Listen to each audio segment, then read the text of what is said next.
বাড়ির ছোট থেকে বড় কেক খেতে কে না ভালোবাসে, আর তা যদি হয় বাড়িতে বানানো, তাহলে তো আর কথাই নেই।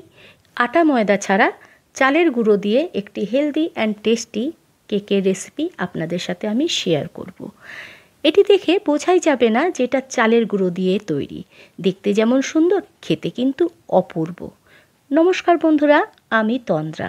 আমার চ্যানেল মাই কুকিং কর্নারে আপনাদের স্বাগত জানাই। ভিডিওটি সম্পূর্ণ দেখার অনুরোধ রইল। প্রথমেই আমি একটা মিক্সিং বলে 1 কাপ পরিমাণ চিনি নিয়ে নিয়েছি। এটা দানা চিনি, গুঁড়ো চিনি নিলেও হবে। 4টি ডিম নিয়ে নিয়েছি। এবার এই চিনির মধ্যে ডিমগুলোকে দিয়ে খুব ভালো করে ফেটাবো। এটা কিন্তু মেন, যত সুন্দর ফেটানো যাবে কেক কিন্তু তত স্পঞ্জি হবে, সুন্দর হবে। এটা আমি হ্যান্ড হুইস্কার দিয়ে করেছি, ইলেকট্রিক বিটার দিয়েও এটা করা যেতে পারে। হ্যান্ড হুইস্কার দিয়ে এটা ফেটাতে 15 থেকে 16 মিনিট লাগবে। একটু টাইম লাগে বটে। এটা ঠিক এরকম হয়ে যাবে, তারপরে একদম ক্রিমের মতো। এবার এটাকে আমি সাইডে সরিয়ে রাখব।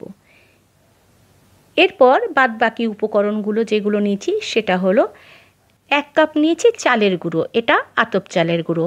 1/2 কাপ নিয়েছি সয়াবিন তেল। 1/3 কাপ নিয়েছি ময়দা। 1/4 কাপ থেকে একটু কম নিয়েছি গুঁড়ো দুধ। এবার এই যে তেলটা, এটাকে অল্প অল্প করে এই ডিমের আর চিনির মিশ্রণে মেশাতে থাকবো। একবারে পুরোটা দেব না, এটা 3 থেকে 4 বারে অল্প অল্প করে দিয়ে ফেটাতে থাকবো। যদি একবারে দিয়ে দিই তাহলে কিন্তু খুব ভালো মিশবে না। এভাবে অল্প অল্প করে দিতে থাকবো আর মেশাতে থাকবো। একটু সময় সাপেক্ষ, কিন্তু এটার রেজাল্টটা খুব ভালো হয়। কেক খুব স্পঞ্জি হয়।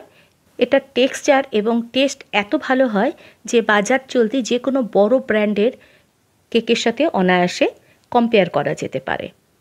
আস্তে আস্তে অল্প অল্প করে সমস্ত তেলটাই আমার মেশানো হয়ে গেছে। এবার এর মধ্যে দিয়ে দেব 1 টেবিল স্পুন ভ্যানিলা এসেন্স। তারপর আবার এটাকে ভালো করে মিশিয়ে নেব। এবার এর মধ্যে একটা ছাঁকনি দিয়ে সব শুকনো উপকরণগুলো নিয়ে নেব এবং একে একে অল্প অল্প করে মেশাতে থাকব। প্রথমে নিয়ে নিয়েছি চালের গুঁড়ো, এটা অল্প একটু দিয়ে দিলাম ছাঁকনিতে।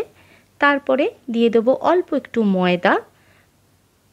তারপর দিয়ে দেব অল্প একটু গুঁড়ো দুধ। এবার অল্প অল্প করে চেলে নেব এবং মেশাতে থাকবো। একবারে কিন্তু বেশি করে মেশাবো না। এতক্ষণ ধরে যে আমি ডিম, চিনি এটা দিয়ে যে একটা ক্রিম তৈরি করেছি সেটা কিন্তু নষ্ট হয়ে যাবে। যাতে নষ্ট না হয়ে যায় তাই অল্প অল্প করে দেব এবং এভাবে কাট অ্যান্ড ফোল্ড করে মেশাতে থাকবো। পুরোটা মিশে গেলে তবেই আমি আবার একটু চেলে এর সাথে মেশাবো। এটা একটু ধৈর্য সহকারে করতে হবে। ভালো করে আমি মিশিয়ে দিচ্ছি। আমার ভিডিওটি আপনাদের ভালো লাগলে এবং আপনি যদি হন আমার চ্যানেলের নতুন ভিউয়ার, তাহলে চ্যানেলটা সাবস্ক্রাইব করে পাশে থাকা বেল বাটনটি একটু প্রেস করে দেবেন আমার চ্যানেলে নতুন ভিডিওর আপডেট পাওয়ার জন্য। ভিডিওটি একটু লাইক, শেয়ার এবং একটা কমেন্ট করে নতুন পুরনো সকল বন্ধুদের কাছেই অনুরোধ রইল একটু সাপোর্ট করার, একটু পাশে থাকার। এইভাবে আমার প্রথমে যে অর্ধেকটা উপকরণ নিয়েছিলাম সেগুলো এর মধ্যে মেশানো হয়ে গেছে। এরপর আবার ছাঁকনিটা দিয়ে বাদবাকি শুকনো উপকরণগুলো দিয়ে দেব, যেমন চাল গুঁড়ি, ময়দা আর গুঁড়ো দুধ। তারপর এর সাথে দিয়ে দেব 1 টিস্পুন মতো বেকিং পাউডার আর 1/4 টিস্পুন থেকেও কম, প্রায় 2 পিঞ্চ মতো খাবার সোডা বা বেকিং সোডা। তারপর এটাকে আবার অল্প অল্প করে এই মিশ্রণের সাথে মেশাতে থাকবো। চালের গুঁড়ো দিয়ে কেক কিন্তু অসাধারণ হয় খেতে। আমি এখানে আতপ চালের গুঁড়ো দিয়ে করছি। গোবিন্দভোগ চালের গুঁড়ো বা যে চালটা আমরা বাড়িতে খাই সেদ্ধ চাল, সেটার গুঁড়ো দিয়েও কিন্তু কেক দারুণ হয়। অল্প একটু নুন মিশিয়ে দিলাম, প্রায় 1 চিমটে। তারপর আবার একটুখানি চেলে নিয়ে ভালো করে কাট অ্যান্ড ফোল্ড পদ্ধতিতে মেশাতে থাকবো। এখানে আমি সাদা তেল ব্যবহার করেছি, সয়াবিন অয়েল ব্যবহার করেছি। কেউ চাইলে বাটার ব্যবহার করতেই পারেন। ভালো করে সব মিশিয়ে দিচ্ছি। মেশানোটা একটু ধৈর্য সহকারে করতে হবে, একটু টাইম অবশ্যই লাগে।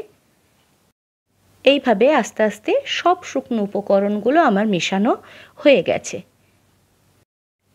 এভাবে কাট অ্যান্ড ফোল্ড পদ্ধতিতে আমার সমস্ত উপকরণ মেশানো হয়ে গেছে। একটু টাইট মনে হয়েছে, তাই আমি অল্প একটু দুধ নিয়েছি। দুধের জায়গায় জল নিলেও হবে। দুধটা নর্মাল টেম্পারেচারে ছিল। প্রথমে 2 টেবিল স্পুন দুধ দিয়েছি। একটু মিশিয়ে নিয়ে যদি মনে হয় যে আর একটু দুধ লাগবে, তখন আবার একটু দুধ দিলে দেওয়া যেতে পারে। আমার মনে হয়েছে আর একটু দুধ লাগবে, তাই আমি অল্প একটু দুধ আবার মিশিয়ে দিয়েছি। এখানে প্রায় 4 টেবিল স্পুন মতো দুধ আমার লেগেছে।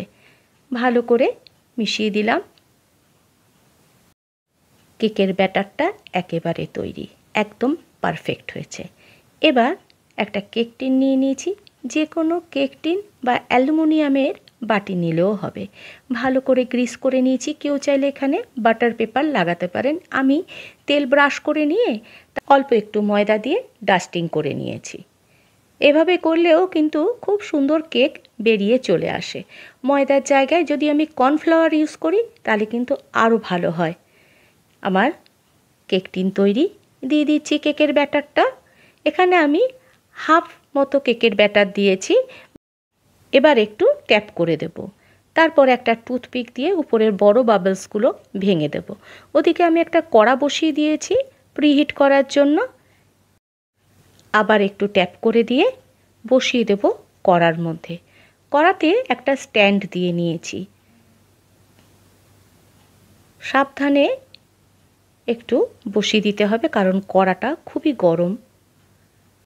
এবার চাপা দিয়ে এটাকে বেক হতে দেব মিডিয়াম টু লো ফ্লেমে 30 থেকে 35 মিনিট।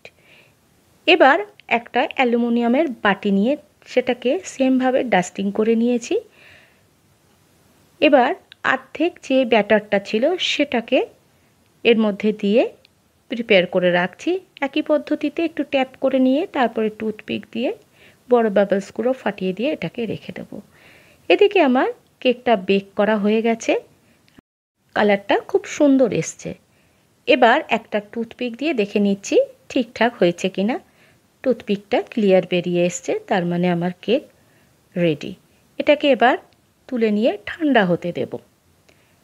এই যে স্ট্যান্ডটা আমি চেঞ্জ করে নিয়েছিলাম, আগের স্ট্যান্ডটা একটু নিচু ছিল, তাই পুড়ে যাওয়ার সম্ভাবনা ছিল। আমি একটু উঁচু স্ট্যান্ড দিয়েছি। আবার সেকেন্ড কেকটা দিয়ে দিলাম। এটাও একইভাবে 30 থেকে 35 মিনিট বেক করে নিয়েছি।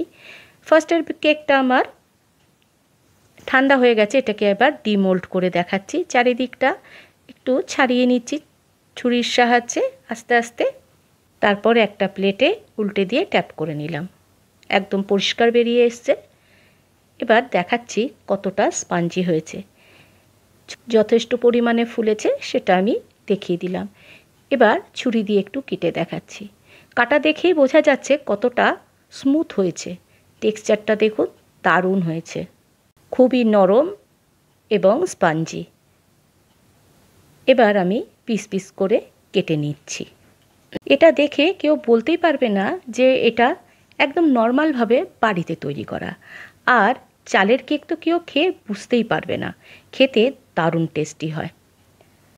বাড়িতে একবার সঠিকভাবে কেক তৈরি করতে পারলে বাজার চলতি কেক একদমই ভালো লাগবে না।